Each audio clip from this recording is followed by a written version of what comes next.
Presenting Dr. Scott Sheperd. Dr. Sheperd has worked with people in difficult situations ranging from high-pressure jobs to terminal illness for over 25 years.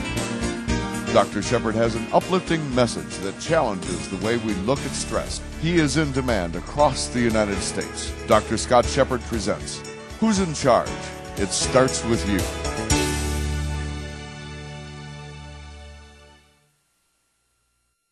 I'm a real big believer in the power of the human spirit. When I talk about it starts with you, it's not just a slogan. I mean, it is a slogan, but it's not just one. I'm in the business, being a speaker, I'm in the business where people like me come in and we spew out slogans. You know, and it's like, how many times have you ever heard a speaker like me? They say, okay, you're getting stressed out. You're having a tough time. Just stay positive, okay? Come on. Just be a positive person. There you go. Now, you know, I'm not against being positive, but can you imagine if something, you know, you're losing some sales and you're having some big meeting in your division and things are not going well and somebody says, I got a strategy, what? Stay positive, you know. That ain't going to get it done, you know. I mean, to be honest with you, I have worked with people that I gave up on. I mean, really, I thought, how much bad stuff can happen to somebody in a short period of time? I mean, somebody loses a job, then they find out they got a major illness, then somebody they love dies. I mean, we're talking big stuff. Think, bam, bam, bam, and they're in this hole, and you think, oh, they're done, that's it for them. And all of a sudden, here they come. They just refuse to be beaten. So I am a big believer in the power of the human spirit. I'm a real big believer that we have that potential in us, and yet it has to go beyond just staying still. I get introduced a lot when I do talks as a motivational speaker, which I always get a kick out of. I tell people, I think a speaker can motivate somebody for about a half hour. I mean, I can do a talk, and when I'm done, you stand up, you go, boy, that was good. By the time you're back to your car, you're going, yeah, it was all right. And by the time you're home, you're going, what the hell was he talking about? You know, I mean, that doesn't mean it's, you know, that you're dumb or it was a bad talk. It's just, you know, it goes away pretty quick unless we get committed to doing something about it. You know, and I tell people that too. The odds are, and I say this to all the groups I talk to, 99% of you aren't going to change squat at the end of this talk, okay? And it's not because you're dumb, and it's not because it's a bad talk. The biggest thing that's hard to get over is that it's always easier to keep doing what you've been doing. Even if it doesn't work, you've got it down, all right? You don't have to think about it.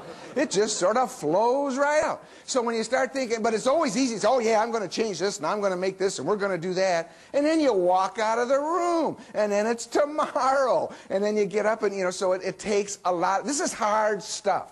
You know, and I think that is often just sort of blown away. This is hard stuff. You know, it's starting with you, and it doesn't just start with you in your behavior. What I talk about, it starts with you in the way you think. What goes on in your head is critical. If you don't change the way you think, I guarantee you, you won't change the way you behave for any length of time. You might do it for a short period of time. You might do it for a week or 2 weeks, but then you'll be back doing the old stuff. But if you challenge the way you think, and the way you look at things, and that gets complicated. And I'm not talking about doing psychotherapy on yourself, but I am talking about saying, if I want to maximize myself, I want to really realize my potential, you know, that sounds wonderful, but what am I doing? First of all, what am I doing that's screwing things up for me? If I got some bad patterns here going on that I don't even notice, and you know what? A lot of us have bad patterns, but you know why we don't notice? Because so many of us are doing them. You know, we tend to hang out with people that think like we do, that behave like we do. Well, like I said, I worked in substance abuse for years. I learned real early on in the area of substance abuse, most people with alcohol problems hang out with people with alcohol problems. And why is that? Well, one reason is, see, because if I have 20 beers for lunch and you have one and you're all done, I might notice a gap, okay, in our drinking patterns.